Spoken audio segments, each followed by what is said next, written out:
YSRCP joint secretary పూసిపాటి Kishore గారు, SSL అధ్యక్షులు సిగమాల వెంకటేశ్వర్లు గారు, అదేవిధంగా వైసీపీ బ్రాహ్మణ సంఘం ఈ దీక్షలో కూర్చున్నారు. సంఘీభావంగా ఇక్కడికి అనేక మంది వైసీపీ నాయకులు కూడా యూత్ లీడర్ నాగేంద్ర గారు, అదేవిధంగా మాజీ ఎస్ఎస్ఎల్ నాయకుడు గారు, మహిళల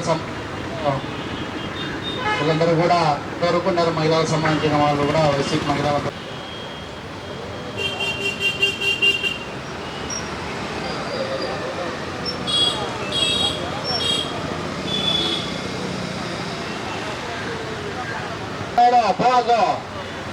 ఒక 2 నిమిషాలు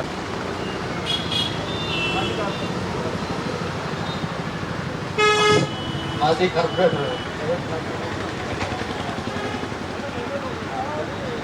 లేదు 30 ఏళ్ళ నడిబొడ్డులో ఒక బుల్డోజర్ వ్యవస్థను తీసుకొని వచ్చి అర్ధరాత్రి పసిబిడ్డలు వృద్ధులు మరి నిద్రించు సమయంలో చంపాలనే దురుద్దేశంతో ఈ బుల్డోజర్ చేసినారు. ఆయనకు హృదయపూర్వక కృతజ్ఞతలు తెలియజేస్తున్నాం. ఇలాంటి దారుణమైన సంఘటన అని ఎరగని రీతిగా కూటమి ప్రభుత్వం అండదండలతో ఈ దౌర్జన్య కాండకు పాల్పడడం నిజంగా చాలా బాధాకరమైన విషయం. రాజకీయాలను అన్యాయంగా అక్రమంగా వారి ఆస్తులను దోచుకోవాలి. అందరి పైన కఠినమైన చర్యలు తీసుకోవాలి. ఇంతమందికి పోలీసు వ్యవస్థ ఏదో నిమ్మకి నీరెత్తినట్టు ఉంది. యువత నిరాహార దీక్షతో అయిపోతుంది అనుకుంటారు. ఇంతకన్నా 2 ఇంతలు ఉధృతంగా కార్యక్రమాలు కొనసాగుతాయి. మీరు నిద్రపోతే మిమ్మల్ని మేల్కొల్పేదానికి వైఎస్ఆర్ కాంగ్రెస్ పార్టీ ఎప్పుడు తోడుంటుంది. మీరు ఎక్కడైతే వెనకాల అండదండలు ఉన్నాయో వారందరినీ వెలిపించి అమాయకులు అరెస్ట్ చేసి తీసుకున్నంత వరకు మేమందరూ అన్నగారికి హృదయపూర్వక ధన్యవాదాలు తెలియజేసుకుంటున్నాం. వారికి సంఘీభావంగా మాజీ డిప్యూటీ సీఎం అమ్జద్ బాషా గారు కూడా ఆ రోజు సంఘటన జరిగిన రాత్రి అర్ధరాత్రి, ఆ రోజు మరుసటి రోజు 26వ తేదీన అర్ధరాత్రి సంఘటన జరిగిన తర్వాత 27వ తేదీన ఇక్కడ జరిగిన వైసీపీ నాయకులు అదేవిధంగా వివిధ రాజకీయ పక్షాల ప్రజా సంఘాల నిరసన కార్యక్రమం కడప నడిబొడ్డున ఎనమొక్కుపల్లె సర్కిల్ నందు మాజీ సైనిక సమర యోధుడు అయినటువంటి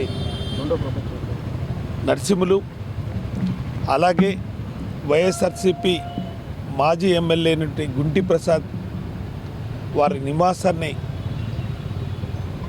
నిజంగా అందరూ 76వ స్వతంత్ర దినోత్సవం సందర్భంగా పండగ వాతావరణం కడపలో ఈ స్వేచ్ఛ, ఈ గాలి, ఈ నీరు పీల్చుకుంటా అంటే బిఆర్ అంబేద్కర్ రచించిన రాజ్యాంగాన్ని రచించిన రోజున అందరం వేడుకలా జరుపుకుంటున్న సందర్భంలో కోటవేటులో కలెక్టర్ ఆఫీసు, ఆ రోజు కలెక్టర్ బంగ్లానందు తేనీటి విందు కార్యక్రమంలో అధికారులందరూ కూడా పాల్గొన్నాక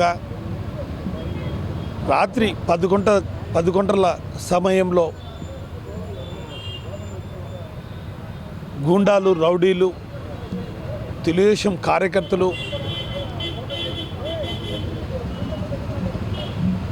ఎనమకపల్లిలో వాళ్ళ ఇంటిని నేలమట్టం చేయడం అనేది చాలా దారుణమైన పరిస్థితి. నిజంగా బిఆర్ అంబేద్కర్ రచించిన రాజ్యాంగం రోజే ఇల్లు నేలమట్ట చేయడం, దళిత సోదరులను చూడకుండా, ఎటువంటి ఆధారాలు చూపించకుండా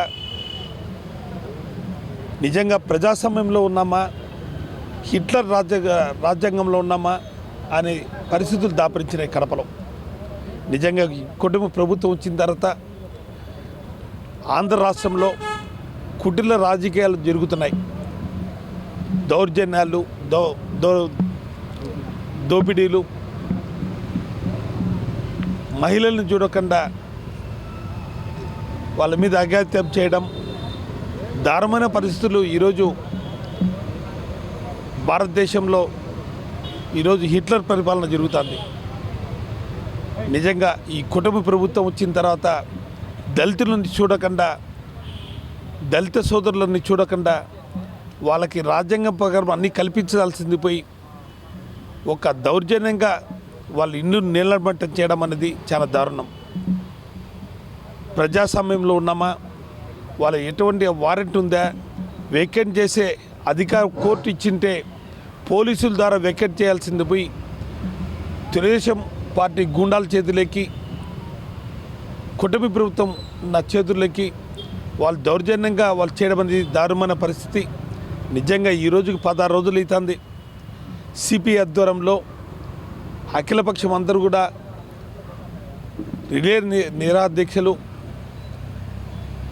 రిలే దీక్షలు చేస్తున్నా కానీ ఇంతవరకు కూడా పట్టించకపోగా అఖిలపక్ష కమిటీ సిపిఐ కార్యదర్శి చంద్ర మీద 15 మంది మీద కేసు పెట్టడం అనేది మరో దారుణమైన పరిస్థితి. రాష్ట్రంలో మనం చూస్తున్నాం, ఎవరు ప్రశ్నించే హక్కు గొంతు ప్రయత్నం చేస్తే వాళ్ళ మీద కేసులు బనాయించడం. నిజంగా ఈరోజు అంబటి రాంబాబు ప్రభుత్వాన్ని ప్రశ్నిస్తే అతని మీద 35 కేసులు బనాయించడం అనేది మరి దారుణం. ఇలా కేసులు పెట్టుకుంటూ పోతే ప్రజాస్వామ్యంలో కూని అవుతుంది, వాళ్ళు నోరు మూసుకుంటారు, మనం ఏం చేసినా కూడా వాళ్ళు అడిగే హక్కు ఉండదు అని అందరి మీద కేసులు పెట్టడం అనేది మరి దారుణం. ఇప్పటికైనా స్పందించాలి. ఎస్సీ కమిషన్ స్పందించాలా, హ్యూమన్ రైట్స్ వాళ్ళు కూడా స్పందించాలి. ఇలాంటి దారుణమైన పరిస్థితులు ఈ రాష్ట్రంలో కొనసాగుతున్నాయి. మరీ కడప నగరంలో ఏ రోజు కానీ ప్రజాస్వామ్యంలో అందరూ కూడా ఉన్నా కానీ ఈరోజు మహాకూటమిని శాసనసభ్యురాలు ఇంటి దగ్గర ఉన్న స్థలంలోనే వాళ్ళు ఇంత నీచానికి దిగజారడం అనేది మరీ దారుణం. ఈ పరిస్థితిని అందరూ కూడా ప్రజా సంఘాలు ఖండిస్తున్నాం. వీళ్ళకి తగు న్యాయం జరిగేంత వరకు కూడా న్యాయ పోరాటం చేస్తాం. నిజంగా ఒక స్వతంత్ర సమయోధుడు ఇండ్లు నీటమట్టం చేశారంటే సామాన్య మానవునికి పరిస్థితి ఎలా ఉంటుందో మీరు అర్థం చేసుకోవాల్సిన కడప నగర ప్రజలు, జిల్లా, ఆంధ్ర రాష్ట్ర ప్రజలందరూ కూడా గమనించాలి. ప్రతి ఒక్కరు కూడా సంఘీభాగం తెలిపి వాళ్ళకి మద్దతు తెలిపి వాళ్ళకి పూర్తిగా న్యాయం చేరుకునేందుకు కూడా అందరూ పోరాటం చేయాలని కూడా తెలియజేసుకుంటూ ఈరోజు మద్దతు ఇస్తున్న వైఎస్ఆర్సీపీ మా ఎస్సీసీఎల్ వెంకటేశ్వర్లకి, జిల్లాధ్యక్షునికి, వినోద్కి, ముఖ్యంగా ఈరోజు మా రాష్ట్ర సమీకృత కార్యదర్శి కిషోర్కి, అలాగే బ్రాహ్మణ సంఘం అధ్యక్షులు నారాయణ స్వామి శర్మ గారికి, సంపత్కి, మా నగర ఎస్సీసీఎల్ నాయకుడు సంపత్కి, బాబుకి, అందరికీ కూడా ఈ పోరాటం ఇంతటితో ఆగదు.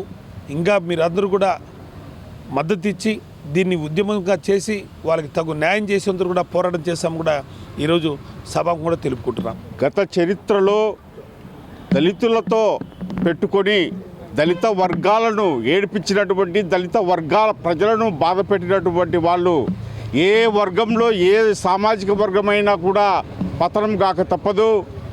మరి జనవరి 26వ తారీఖున రాత్రి 12 గంటలకు కడప శాసనసభ్యురాలు మాధవిరెడ్డి, ఆమె భర్త శ్రీనివాసులు రెడ్డి ప్రోద్బలంతో కొంతమంది గంజాయి తాగుడుపోతులు వచ్చి, రౌడీలు వచ్చి ఇంట్లో పట్టుకుంటున్నటువంటి నరసింహులు అనేటువంటి కుటుంబాన్ని అన్యాయంగా మరి జేసీబీలతో, మరి గుండాల రౌడీలతో తలుపులు బద్దలగొట్టి ఇంట్లో ఉన్నటువంటి మహిళలను, పిల్లలను ప్రతి ఒక్కరిని కూడా బలవంతంగా బయటికి నెట్టేసి 2 జేసీబీలతో ఆ ఇంటిని ధ్వంసం చేయడం జరిగింది.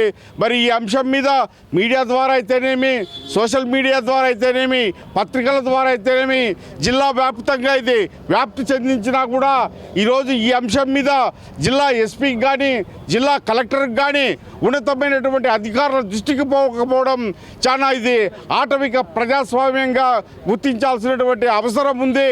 ఖచ్చితంగా ఇటువంటి కూటమి ప్రభుత్వంలో జరుగుతున్నటువంటి ఈ యొక్క అన్యాయాలను, ఈ ఆటవిక ప్రజాస్వామ్య పద్ధతులను వైఎస్ఆర్ కాంగ్రెస్ పార్టీ ఖండిస్తుంది. మరి ఇటువంటి ఈ సంఘటన ఇక్కడ జరుగుతున్నటువంటి భాస్కర్ కానీ, భారవీ కుటుంబాలకు ఈ ప్రభుత్వ అధికారులు న్యాయం చేయకపోతే ప్రజాందోళన ఉధృతంగా మార్చేటువంటి అవకాశం ఉంది. ఖచ్చితంగా ప్రజలు చేస్తున్నటువంటి ఈ దళిత వర్గాలు చేస్తున్నటువంటి ఈ ఆందోళన కార్యక్రమానికి వైఎస్ఆర్ కాంగ్రెస్ పార్టీ అండగా ఉంటూ భవిష్యత్తులో ఈ కుటుంబానికి న్యాయం జరిగేటంత వరకు పోరాటానికి వైఎస్ఆర్ కాంగ్రెస్ పార్టీ మద్దతుగా ఉంటుందని కూడా తెలియజేస్తూ ఉన్నాం.